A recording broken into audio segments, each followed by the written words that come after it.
called Bread for the Journey. It supports local efforts by local people to serve the poor, the hungry, and others in need.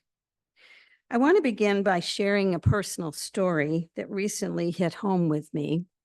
A few weeks ago, I read an essay. It was written by a woman who had just turned 80. It caused her to have an interesting thought. Given that she was pretty healthy, it was likely that she might reach 90 or more. In fact, we know evidence is supporting that outcome because we have more and more people living to 100 and beyond. So she translated that to mean that she might have 10 summers left. And that really hit home.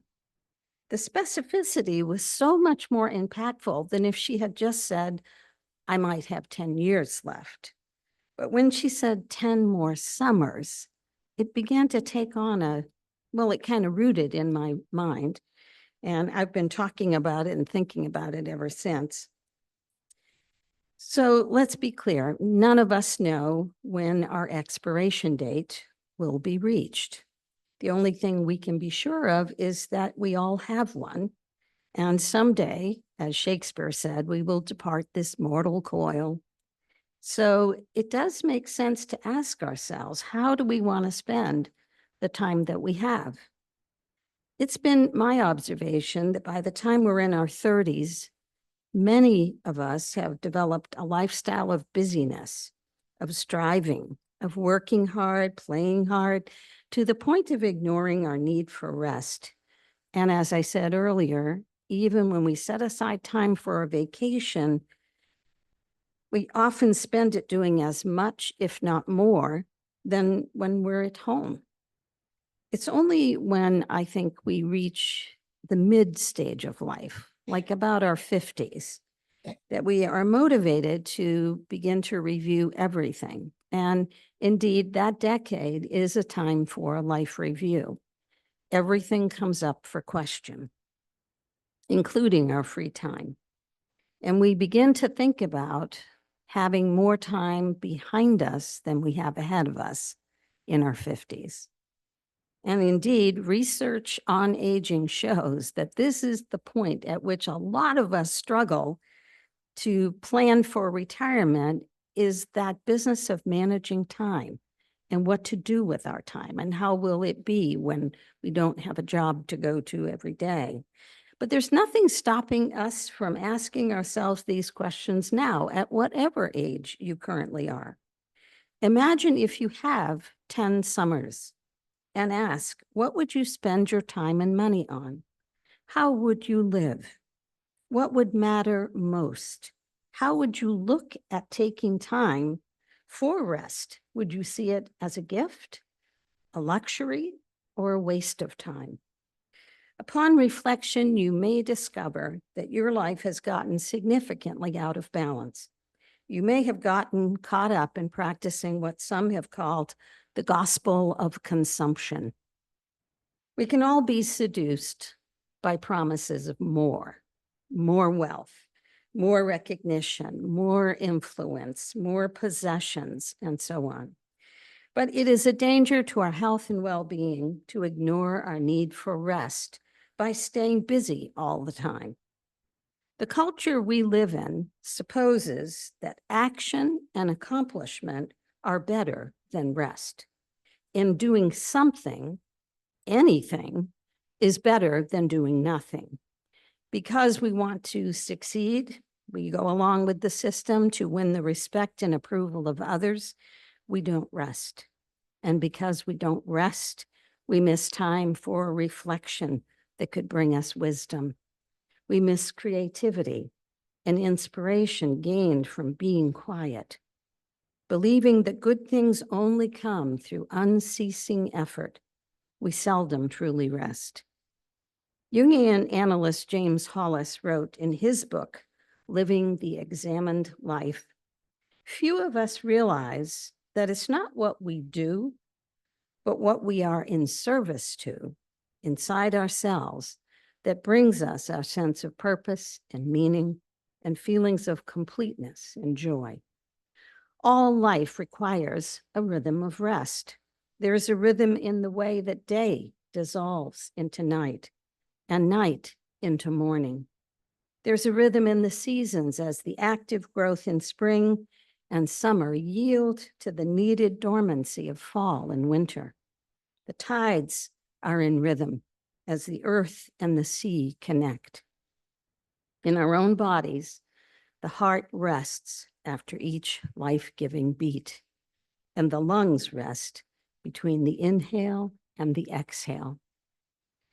Our neglect of living within a healthy rhythm of life begs these questions. Maybe it's time for us to remember the Sabbath. Is it possible for us to regain a balanced rhythm between work and rest? Are we ready, able, and willing to seize control over our own dizzying pace of life and awaken from what some have called the trance of overwork and perpetual busyness? Without rest, we begin to respond to life from a survival mode, where everything takes on a terrifying and exhausting prominence. If we were to drive a motorcycle at high speed, even a tiny stone in the road can be a deadly threat. Similarly, when we live life at a singular high speed, day after day, in every encounter, every detail inflates in importance, and everything seems more urgent than it really is, and we react out of desperation. In a very real physical sense, hyper-busyness can become a form of violence against ourselves. Brother David Stendhal Rast, who is 92, he is a monk, committed his whole life's work to the spiritual practice of gratitude. He is the most joyful, energized, lively, thin, tiny little monk that you might ever meet. And when he talks about gratitude and he talks about this business of balance, he brings audiences a Chinese pictograph. So there are two Chinese characters. One of them is heart and the other is killing. And so our lack of rest and relaxation is also more than just a personal affliction. It influences the way that we build and sustain a sense of community, the way that we respond to suffering, our own and that of other people, and the way we try to achieve peace in the world. It spreads into all of that. So a time of Sabbath is meant to be a time to listen to the still, small voice that all of us have inside ourselves and comes to us when we rest. An inner wisdom that nourishes our soul, makes our work fruitful and meaningful when we return to it after resting. Mother Teresa has said, God is the friend of silence. To remember the Sabbath isn't just a lifestyle suggestion, but a spiritual principle found in most of the world's faith traditions. It sits right up there alongside our ethical traditions. Do not steal, kill, or lie. It is also a useful metaphor, a good starting point to generate a conversation about the forgotten need for rest. Sabbath can be thought of as a holy day or the seventh day of the week, but we don't need to limit it to that. We can observe Sabbath time in very small increments, like a Sabbath afternoon, a Sabbath hour, or a Sabbath walk. There are dozens, hundreds of ways, creative ways to honor Sabbath time. And think about it. Sabbath doesn't require us to leave home, to change jobs, to go on a retreat, or to have a world that's different than the ordinary world we live in. We don't have to change our clothes or buy special equipment. All we need to do is remember the importance of rest and seek to find a balance.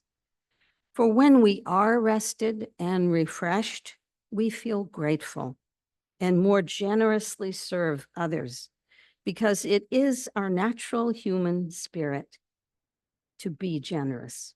When we are full, our first impulse is to be useful, to be kind, to give something away. Adopting Sabbath time can seem like a rather revolutionary change to our current lifestyle, like walking a well-worn path through a densely wooded forest, where we can remember who we are, what we know, and how to find our center.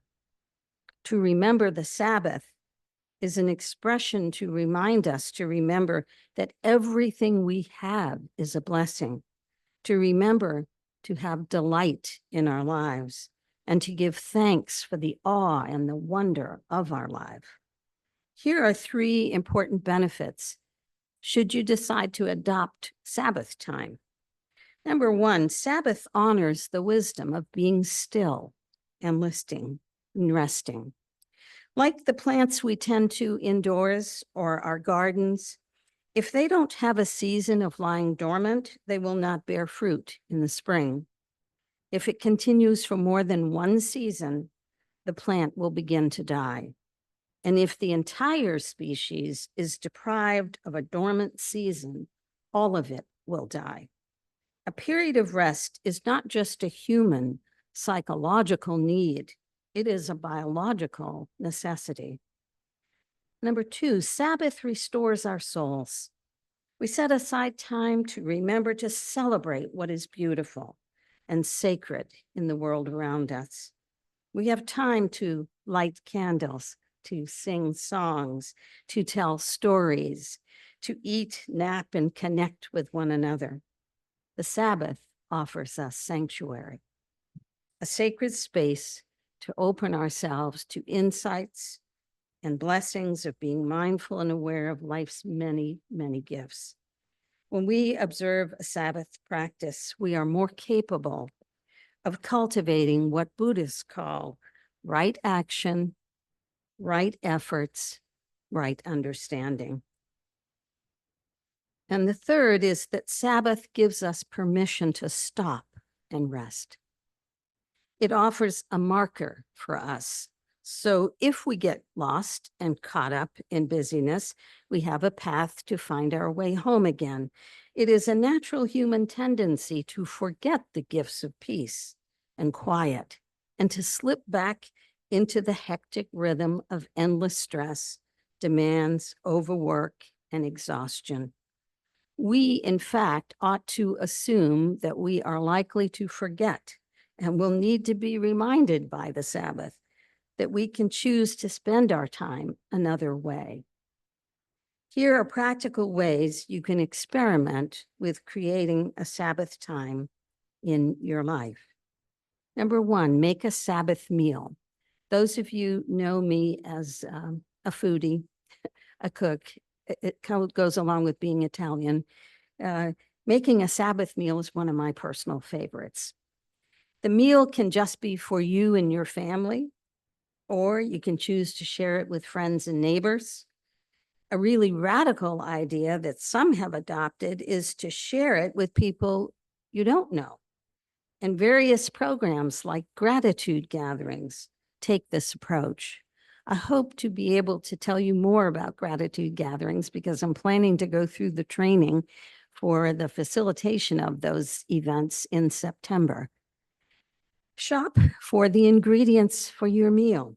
Choose the things that bring you the most pleasure, the most satisfaction. A Sabbath meal is not so much for survival as it is for sheer savory delight. Put on music.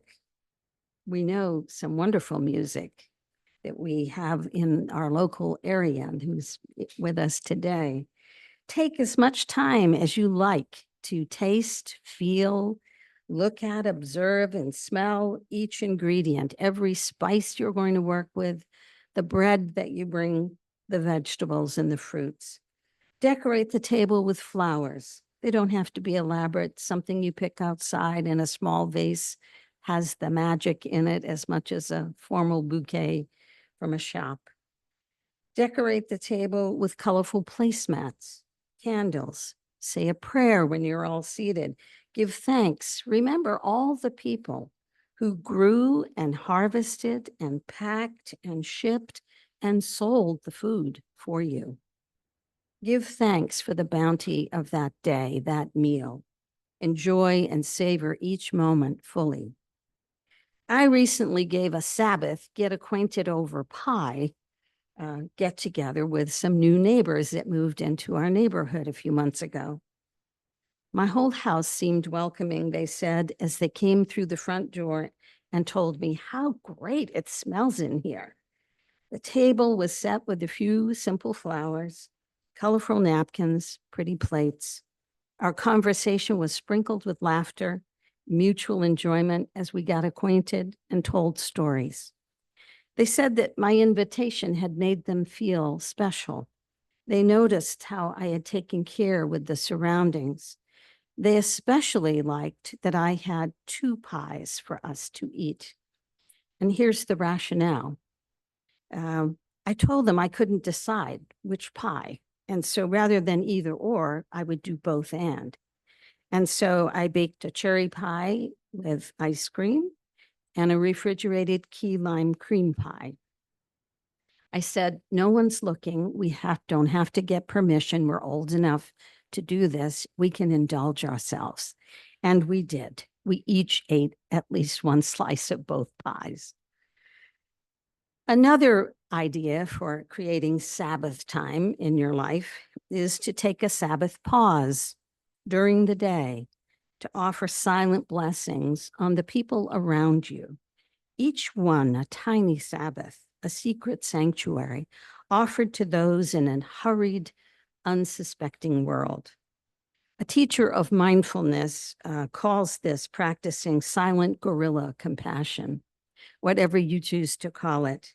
You may decide that you're going to pay attention to the strangers near you when you go into the grocery store, or when you're walking down the sidewalk.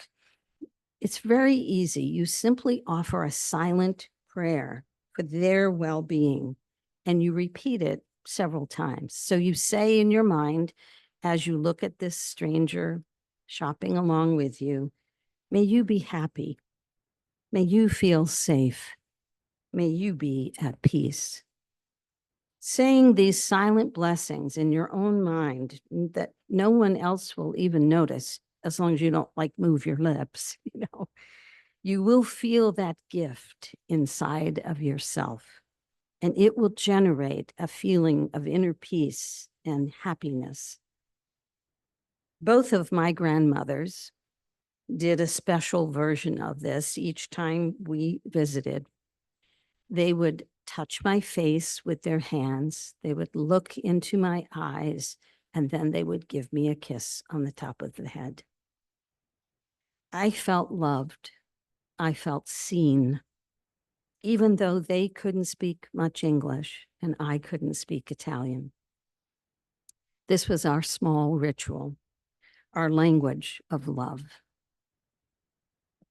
The third suggestion is to choose a time or an activity to enrich with a period of intentional silence.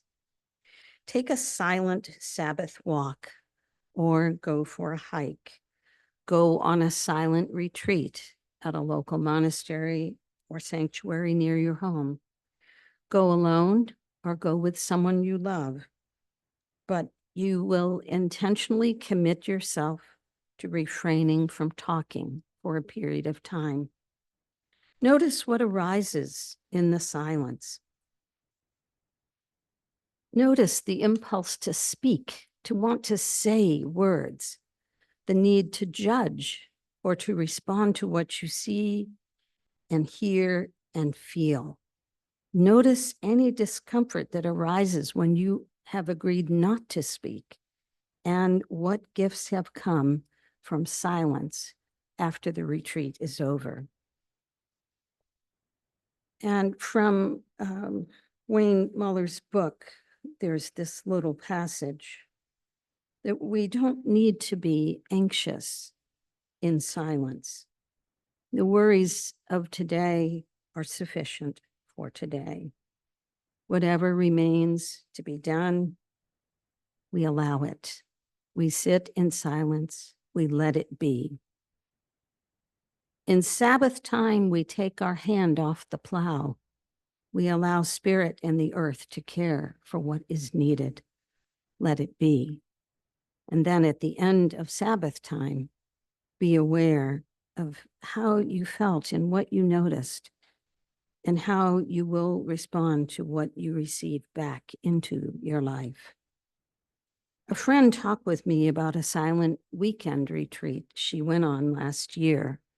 She told me that the monk who was leading the retreat, in his introductory comments, told them that in silence, they might well experience or encounter having their whole life pass before their eyes, what he called a life review.